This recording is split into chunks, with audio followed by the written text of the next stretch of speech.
things in my life. Like there's a lot of stuff in my life. What's an object in your life? Some kind of a thing. Like when I was growing up, I had these little cars called GoBots. What was something that's in your life? Driving car. Gabby. What was that? Nail guns. A nail gun? My stuffed cat. Nail gun? Okay. My buddy. Well, my dad was a heating and air conditioning contractor growing up, and we lived in this colonial house from age 6 on until I was about 28. That's how long I lived. That's just nice, right? And him too, I'm just going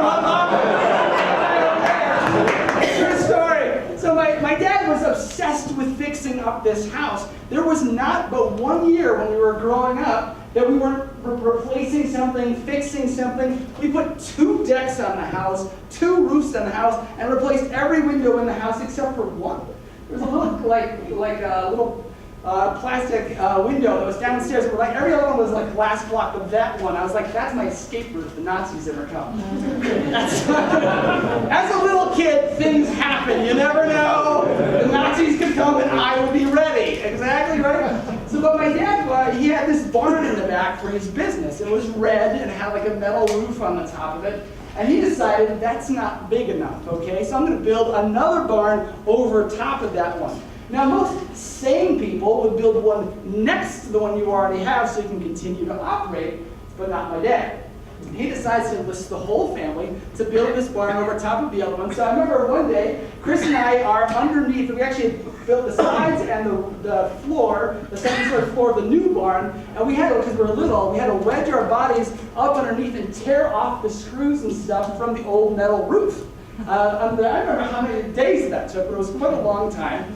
And my dad was upstairs trying to demonstrate to us safety. So he gets out his nail gun, and he's got the hose all hooked up, and he's talking us through it all. And just a short time later, he puts a nail right through his hand. So I didn't feel so guilty about everything I did after that point. So yeah, just right through here is the master bedroom, and then this looks like a bookshelf. Yeah. You just pulled this book. It's a panic room. Oh my goodness! Yeah, I think so the owner was very nervous during the 1940s, and yeah, of course. I mean, no one ever really thought the Nazis would come to Nevada, but they were prepared regardless. Well, yes, and you know, I do have 3% Jewish in my history. Oh, actually, that will get you a better rate. Oh, this is going to be we have to go. Wow. So you can choose whatever you want to do with it. Some people in the past have used it as a, place to keep their storage for over Christmas. Other people, yes. I would not recommend it for hide and seek. However, no. There was an incident. I am canning. Can I put my canned goods in Of there? course, that would be perfect. It's a great dry storage. That is perfect. How many roofs are on this house? Just the one. Oh. I'm sorry. You have to understand it is a normal American house.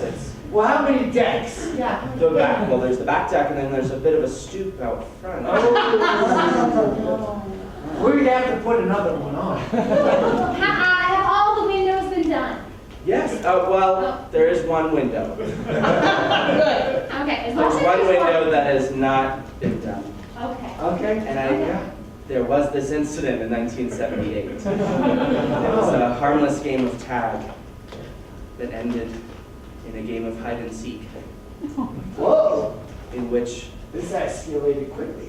Bruce Franzen locked himself into the panic. This is the Franzen house?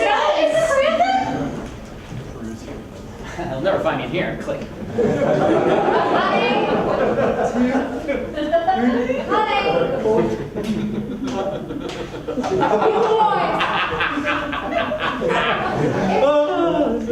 It's time for dinner. Kids. Fast forward 3 minutes. Gotta get the shirt off.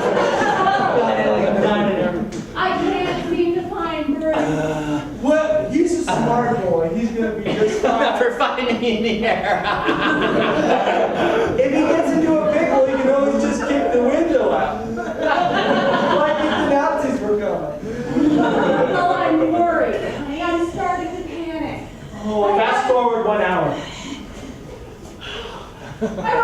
he is. I looked everywhere. I don't know. I think dinner's cold and your dad. Dinner's cold! You're telling me because of the boys gone, you let dinner get cold? Dinner's cold. I can't blame the children. Oh my gosh. Look, I feel like maybe we should do something. Oh, okay, fine.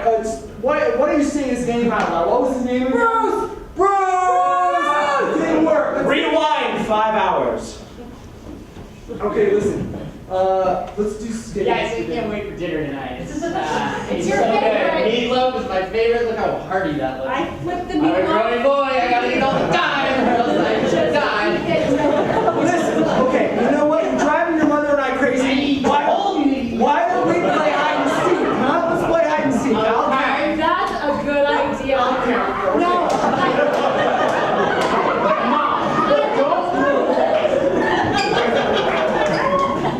Alright, kids. This summer's project, we're gonna build a barn. No! I'm sick of being Amish. Yes! Can't we just do normal family things for once? No! We're gonna build a bigger barn than what we have. And you know how we're gonna know it's bigger? How? We're gonna build it on top of the barn we have. So that everybody knows we got a bigger barn in 2018. Alright? Hell, so you're building another barn. A bigger barn, not just another barn, Steve. What are you gonna do Kids, with the old excuse barn? me. Right? I'm going to put the kids in between the new barn and the old barn. That's good storage. Yeah, you used to do that Yeah. with. And then I'm going to rent their room out. Yeah. So, don't get jealous, but it's going to be a pretty big barn. Because it's going to be bigger than the barn that we have is pretty big because we're in Ohio. Yeah, I can see it. And then I'm going to put Should a be a deck big barn. off the barn. You know what you should do? You should put another deck off the side. I'm going to put 2 decks on this barn. Yeah, build that second deck on top of the first one so it's a bigger deck on top. Dad, Yeah. I'm stuck in between the two barns. Hey, quiet! I ain't talking about safety here, okay? I can't get out of This here. is not confined space training. This is nail gun. This is child support! Oh, you think you're funny, boy? You think you're funny? Watch this. Now we're going to talk a little bit about being stuck, okay? So Chris and I, we used to make feature-length movies, and they didn't go very well, to be perfectly honest. Like, one thing after another seemed like we were just trapped in a cycle of everything falling apart. For our first film, our lead actress was 3 days late to the set to be there for the movie. On our second movie, our lead actress dropped out 2 weeks before, but didn't really tell us, just kind of ghosted us. All right, but during the second film, we had this cute little tabby cat named Hannah, or Sweet Hannah if you're one of our family. Just black and kind of gray, little stripes down the side. And she was kind of mean. Like when we were growing up, we had this collie named Princess. And the Princess was pretty old and had a thyroid problem and just moved real slow, just kind of chugged along real slow. And the new cat would just bound around the room and she'd walk up to the dog and just wave her hands in front of the dog's face like this, and then jump over top of the dog, and the dog just kind of took it, right? But as the dog got older, we realized that she had the thyroid problem and started taking pills and was feeling better. And then we all got tested, and we had bad thyroids. So there was something in the water was really bad. That's what you get for living behind a paint factory. Turns out, and I know, yeah, that explains a lot, doesn't it? But we lived behind a paint factory, so they tested the cat, and it turns out that during our second film, our cat had a thyroid problem, so they irradiated her thyroid, which means she's radioactive for 2 weeks. So during the movie, we're off shooting, we're filming, we're stressed out, we're not getting any sleep, and my parents had to lock poor Sweet Hannah in this closet for 2 weeks in the very same barn that we helped to build. And she was radioactive. So this unsweet cat is in there, she's radioactive, and just you hear these sad little and she started going hoarse because she was meowing so much. I know, it's so sad. And we are so stressed out that all we want to do is go there and get the cat. But my parents were the only ones allowed in there because you have to be over a certain age to be around that much radiation. So once we let that cat out, she was so excited not to be trapped in there anymore that she would be like glued to us. Like she was so apologetic that we punished her. That's what her So she could curl up on our laps and stuff at night. All the stuff she never did. She treated the dog well, all that stuff. And we were editing our movie, and at the same time, it was 1 o'clock, for some reason, on the hour, every day she would come up and sit on the editing chair right behind me for 1 hour, and then she would leave. It was our everyday routine. I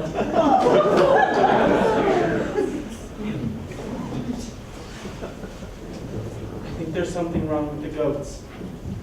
You? I keep hearing them at night. Do they sound hoarse? They're not bleeding like they normally do, Whoa. Jed. Those are my grandfather's goats. No, you have to be moving slowly. There's only one choice. You should get the Geiger counter. I knew it. You're gonna have to kill him. No, those are my grandfather's goats. They were your grandfather's goats. No, Jed, this is all my family has left. This farm is our legacy. Sorry, Ted. You're gonna have to go to the fair and get some new goats. Don't get the ones from behind the paint factory, though. It's a common mistake here. Even if they're cute and look alike? Yes. Even if they have 3 horns. And you think you can sell money for the sideshow getting on, don't do it. Watch. Look away. Oh, I can't do it. I can't do it. Just get it over with. Yeah. Oh, but they are so cute. They're cute. They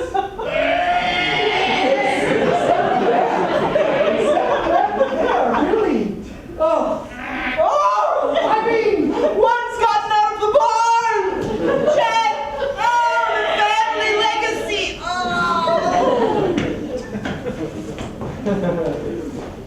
General, we've got a serious problem. Think I don't know that, Earl? Looks like the Iranians have nuclear cats. Never would have suspected the cats. I thought I told you to make sure the Iranians never learned how to make a nuclear cat. Sound familiar? What is nepotism for if you can't count on someone to watch out for the Iranians? Learning to spell? Listen. Scarlett, Yep. I'm going to have to make sure that you go in there and we don't start another Iraq war. You understand? This can't go on and on and on. Yeah. We got to find a positive marketing spin on this thing so Americans learn to like nuclear cats. Of course they're gonna like nuclear cats. Huh? They're so cute. They are. They sound like horses. Scarlett, Yeah. I need you to stop making animal metaphors, okay? We got to come up with serious ideas. Okay. All right, I brought you in on this task force, and I want you to just earn your money here, okay? I would like some money. Yeah, okay, so should we blow them up with AK-47s? I think we should make videos about them on our phones and put them on the internet so everyone knows how cute they are. What? Right? So, which one is the most dangerous? Nana. Oh. Ah, it's pushing the cup off the counter. Oh, Hannah, sweet Hannah.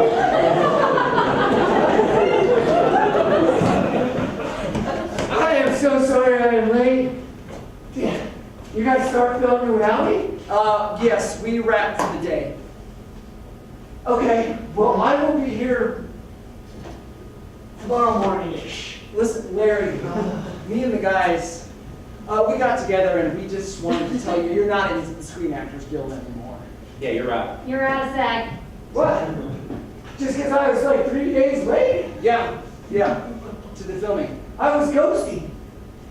Well, you ghosted us and our friendship. Listen, I'm sorry. This means you're not going to be allowed to meet Samuel L. Jackson. Ah! No! No, Seriously! that is the perk of being SAG. Ah! It's gonna be good. Zach Burks. He's a horrible Jedi. You know what?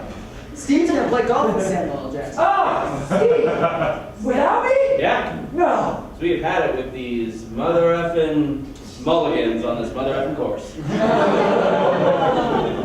Yeah, Right. sorry. Sorry. Well, You're out. you know, so, can I do my stunt double or what? I mean, I still need to be in the film, right? You gotta prove yourself. Prove it. Yeah, prove it.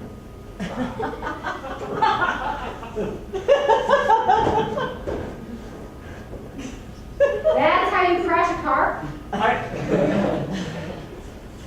So I'm so glad your schedule got freed up because we need someone to stand outside of the barn and listen to the cat for a while. Sweet Hannah. Yeah. Wow. Just don't interact. But if she stops meowing for more than like 20 minutes or so, just let me know. Thank you. Meow. Good? I'm your angel on your shoulder. There's a sweet little cat in there who needs your help. You should open the door. I don't know if I should. They told me not to do that.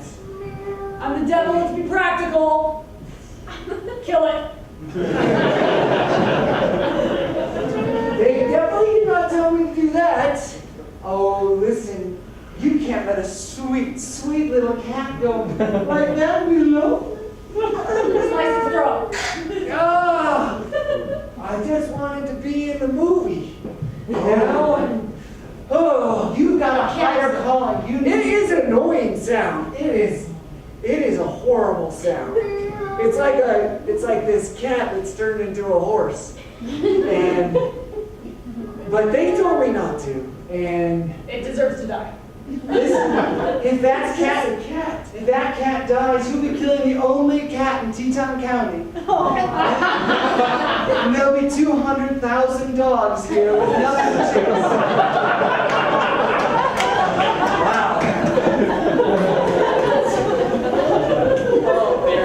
So standing outside reminds me a lot of working and living in Los Angeles. And one of my first jobs that I ever had was working on this very famous reality TV show about cooking that I'm not allowed to mention the name of, but you can assume that there's a very mean chef in it. And that helps you out at all. And I got this job because I was working on something else called Nightmare on Elm Street, which is put people in their worst possible nightmares, and they would reenact it. So if it was like a monster chasing you through something, then they would recreate that thing and then have a monster chase you.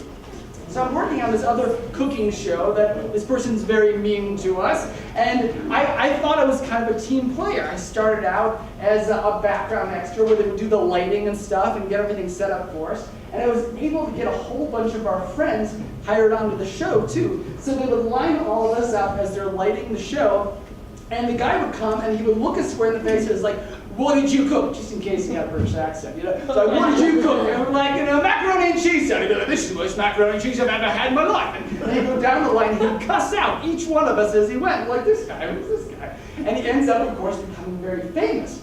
Well, I got in trouble one day because they sent me down to this really poor part of town to have these people make aprons for us. And I walk in, and it's in these people's house, and it's kind of like a sweatshop. These poor people are working hard. I give them the very little bit of money that they gave me for these aprons, and they send me back to the studio. And so I come in with these aprons, and they start chewing me out about these aprons that are like low quality, and they're like, "You have to go return all these and demand the money back." I'm like, I am not going to do that.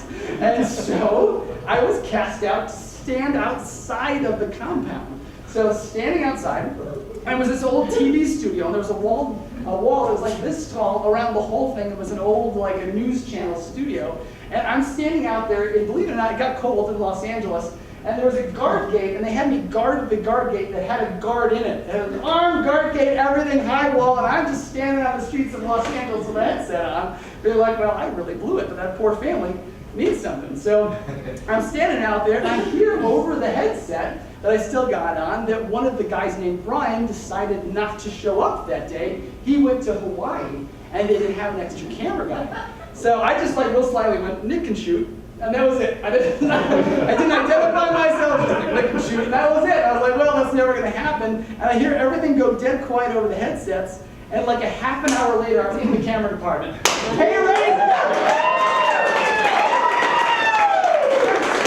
Sometimes standing outside really pays off.